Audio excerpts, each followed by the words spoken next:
Welcome back to my YouTube channel. The scent of gardenias hung heavy in the air, a sweet, intoxicating perfume that mingled with the soft rustle of silk and the distant, joyful chatter of our guests. Sunlight streamed through the stained glass windows of the quaint chapel, casting kaleidoscope patterns on the floor where I would soon stand. This day, my wedding day, was the culmination of every dream I'd ever carefully curated. It was supposed to be the first page of my fairy tale. The moment the life I'd built for myself, a life of my own making, far from the emotional tug-of-war of my childhood, was officially sealed with a kiss. In a small, flower-filled anteroom, my mother adjusted my veil, her fingers surprisingly gentle. For a moment, I saw the woman she could be, soft, proud, loving. My sister Sarah stood beside her, a mirror of my mother's smile, but with a sharper edge. I felt a surge of hope. Maybe today, of all days, the old dynamics would finally rest. "You look perfect, sweetheart," my mom said, her voice a practiced coo. Then, her eyes met mine in the mirror, and the warmth in them cooled by a few degrees. "Oh, and before I forget, now that you're officially starting your new life, we're passing the car his parents gave you over to your sister." The world didn't stop spinning, but it certainly tilted. The car, it wasn't just a vehicle.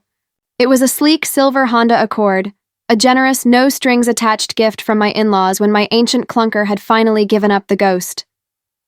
It represented freedom, reliability, and their unconditional welcome into their family. I'd lovingly detailed it just yesterday. Sarah let out a light, tinkling laugh, the same one she used when she'd borrowed my favorite sweater and returned it stretched out. "Relax, it's just a car," she said, waving a dismissive hand. "You'll have Alex to drive you around now. You won't need it, just a car." The words were a familiar weapon, designed to make my feelings seem excessive, my boundaries unreasonable. My heart hammered against my ribs, a frantic bird trapped in a cage of bone and lace. A lifetime of training kicked in, the training to be the understanding one, the easygoing one, the one who didn't make a scene. I could feel the smile freezing on my face, my carefully applied makeup feeling like a mask. I looked from my mother's placid smile to my sister's smug grin, and I felt myself shrinking. The confident woman in the wedding dress dissolving back into the little girl who was always told to share, to give way, to be quieter, smaller, less. And then I looked at Alex. My groom had been standing quietly by the door giving us a moment. He wasn't a man of many words, my Alex. He was a man of steady gazes and quiet actions. He had seen the color drain from my face. He had heard the casual cruelty disguised as familial logic. He didn't step forward to shield me. He didn't raise his voice. He simply looked at them, his expression unreadable to anyone but me. I saw the slight tightening around his jaw, the cool assessment in his eyes. And then he spoke, his voice calm, level, and utterly devastating. "That's fine. And I'm not paying for the wedding." Silence. It was a silence so profound I could hear the dust motes dancing in the sunbeams. My mother's smile didn't just fade. It shattered. Sarah's laugh died in her throat. The power in the room, which had been so firmly in their grasp, evaporated and swirled around Alex before settling, firmly and finally, onto my shoulders. He wasn't fighting my battle for me. He was handing me the sword. All the air rushed back into my lungs. The fight-or-flight response that had left me paralyzed crystallized into something else, a profound, unshakable clarity. I looked at the two women who had defined so much of my life through a lens of scarcity and competition, and I saw them for what they were, petitioners at the gate of my new kingdom. I took a slow, deliberate breath, the gardenia-scented air now feeling clean and sharp.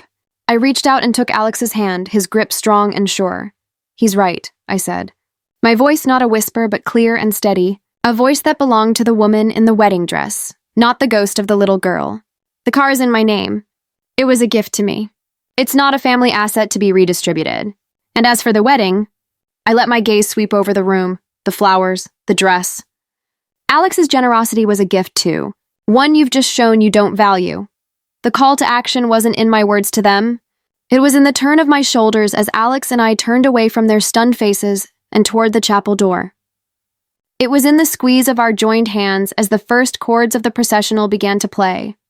That moment taught me that the most inspiring stands we make are not always on public stages. Sometimes they are in quiet rooms, in a whisper that holds the force of a hurricane. It was a call to action to every woman who has ever been told to be small, to give way, to relax. Your peace, your boundaries, your joy, they are not just anything. They are everything. Do not be afraid to reclaim your keys, both literal and metaphorical. Do not be afraid to walk away from tables where you are only offered crumbs. Your life, your love, your story, it is your car to drive. So get in, start the engine, and drive like you own the road. Because you do. The morning of my wedding dawned with a sky so clear and blue it felt like a painted backdrop, commissioned just for us.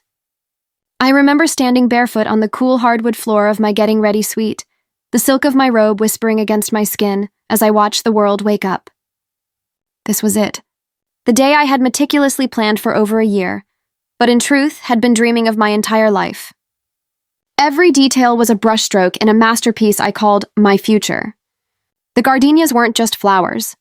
They were the embodiment of elegance and timeless romance, their heady scent a promise of the sweetness to come. The chapel itself seemed to hold its breath, sunlight pouring through the vibrant stained glass, scattering rubies and sapphires over the very spot where I would vow to love Alex forever. It was more than a venue. It was a sanctuary, a tangible representation of the safe, beautiful world we were building together, a world far removed from the chaotic emotional landscape of my childhood. I had spent years constructing this life, brick by careful brick, a thriving career, a home filled with light and laughter, and now, a man whose steady love felt like a permanent anchor. This wedding was the gilded frame around that picture, the final perfect piece that would seal the fairy tale shut. As I slipped into my dress, my bridesmaids carefully fastening the endless row of tiny buttons, I saw the woman in the mirror not just as a bride, but as a curator of her own joy. She was poised, confident, and finally in control. For a few sacred, silent moments, holding the delicate lace of my veil, I truly believed I had outrun every ghost, silenced every old echo. The universe, it seemed, was finally in alignment, granting me this flawless, cinematic beginning. The music, the flowers, the sheer rightness of it all, it was a fortress of perfection, and I felt invincible within its walls, ready to walk down the aisle and into the first chapter of a story where everything was finally, unequivocally, mine.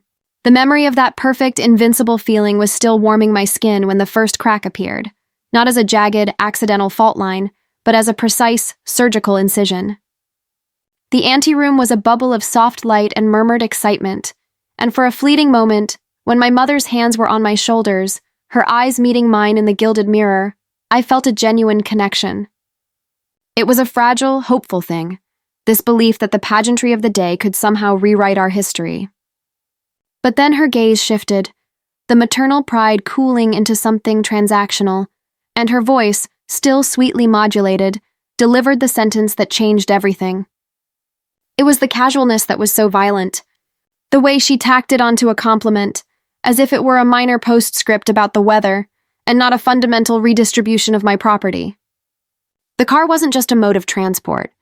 It was a trophy of my acceptance into a new family, a symbol of trust and generosity from my in-laws that stood gleaming in my driveway, representing a debt-free start to our marriage. To them, it was merely an unused asset, a surplus commodity to be handed to my sister now that I was being passed on to a man. And then, like a perfectly rehearsed play, my sister's laugh cut through the silence she knew her words would create. That laugh was a weapon she had honed over a lifetime, designed to mock any claim I tried to stake, to make my attachment to anything, a toy, a dream, a car, seem childish and absurd. Relax, it's just a car. The phrase was a masterclass in diminishment, a way of pathologizing my rightful shock. It wasn't a request.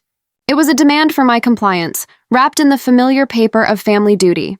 Together, their words formed a pincer movement, an attack designed to prove that no matter how beautiful my dress, no matter how public my new beginning, my autonomy was still an illusion they believed they could shatter with a single well-placed blow. They had chosen this moment, my most vulnerable and public hour, to remind me that in their eyes, my life was not truly my own. The air in the room turned thick and syrupy, each second stretching into a small eternity. My mother's placid smile and my sister's smug grin were fixed points in a world that had suddenly lost its axis. A torrent of responses flooded my mind, a chaotic storm of old arguments and fresh searing pain. I could hear the voice of the girl I used to be, the one conditioned to smooth things over, whispering that it was easier to just give in, that causing a scene on my wedding day was the ultimate sin. That voice pleaded for me to force a laugh, to say, "Of course you're right," to offer up the keys and my dignity just to preserve the fragile peace.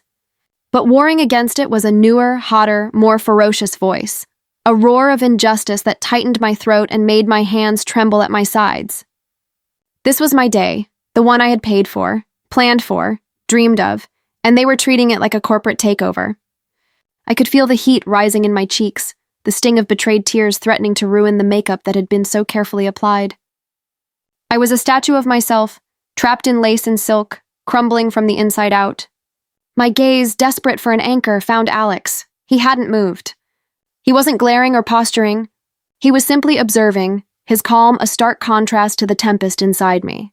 In the steady, deep brown of his eyes, I didn't find a knight ready to charge into my battle. Instead, I found a reflection of my own worth. His silence wasn't absence. It was a profound presence. He was bearing witness.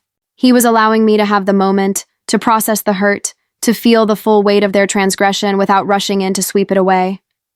In that quiet, he was telling me without words that my feelings were valid, that this was my fight to claim, and that no matter what I decided, he was a fortress at my back, not a shield in front of me. His stillness gave me the space to find my own strength, and in the unwavering certainty of his gaze, the chaotic storm within me began to still, crystallizing from panicked indecision into a cold, clear resolve. The silence he created was heavier and more profound than any their words could have filled. It was a vacuum that sucked all the air, all the assumed power, right out of the room. My mother's smile didn't just fade. It disintegrated, leaving behind a mask of stunned confusion. My sister's smug grin twisted into something ugly and shocked, her laughter dying not with an echo, but a gulp. Alex's voice had been so calm, so devoid of anger or theatrics, that it took a full 3 heartbeats for the meaning to fully land. "That's fine. And I'm not paying for the wedding." It wasn't a threat. It was a simple, factual statement of consequence, a seismic shift that rearranged the entire landscape of the conversation. In one sentence, he reframed everything. The car was no longer the topic. Their audacity was. He exposed the unspoken contract they had written in their heads, that his financial contribution, his family's generosity, was a given, an endless resource they could tap while simultaneously disrespecting his wife. By withdrawing the one thing they took for granted, he pulled the linchpin from their entire maneuver. He wasn't fighting for the car. He was making it clear that their access to our world, to his support, was a privilege they had just revoked. In that moment, he didn't hand me a sword to fight my battle. He handed me the deed to the battlefield itself, reminding everyone in the room, especially me, where the true power had been all along. The keys to the car were suddenly insignificant. He had just handed me the keys to my own agency.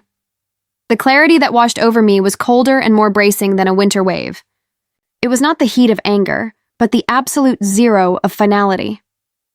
In the void left by Alex's words, I found not emptiness, but a foundation of my own making. I looked at my mother and sister, their faces a canvas of shock and dawning calculation, and I no longer saw intimidating figures from my past. I saw 2 people who had profoundly miscalculated, who were still waiting for the pliable girl to re-emerge and apologize for forcing them to be so harsh. I took a slow, deep breath, feeling the boning of my corset, not as a restraint, but as my own armor. The frantic bird in my chest was no longer trapped. It had taken flight, and its shadow was calm and vast. When I reached for Alex's hand, our fingers lacing together was not a gesture of needing support, but of solidifying a united front. My voice when it came did not tremble. It was low, steady, and carried the weight of a decree. It was the voice of the woman who owned this dress, this day, and this new life. I looked at them, not with fury, but with a detached, almost pitying finality. They had tried to trade on the currency of my old guilt, but my account was closed. The line I drew in that moment was not drawn in the sand of a fleeting argument. It was etched into the granite of my future. It was a border post announcing that the territory of my heart, my marriage, and my possessions was now sovereign, with strict and enforced immigration laws. Turning away from their stunned silence, I did not feel the loss of my family. I felt the profound, exhilarating weight of finding myself.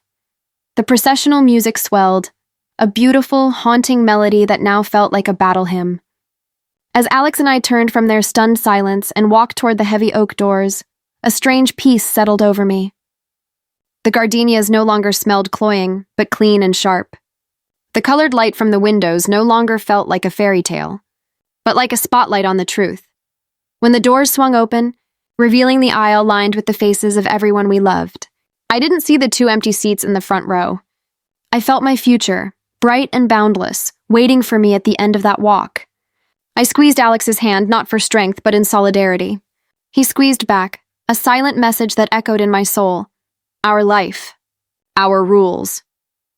I walked down that aisle with my head high, not as a princess in a borrowed castle, but as a queen claiming her throne. I did not look back. I had already closed the door on the people I used to be, in the room I had left behind. And as I reached my groom, as I looked into the eyes of the man who handed me my own power and trusted me to wield it, I knew this was not an ending. It was the real, untarnished, glorious beginning,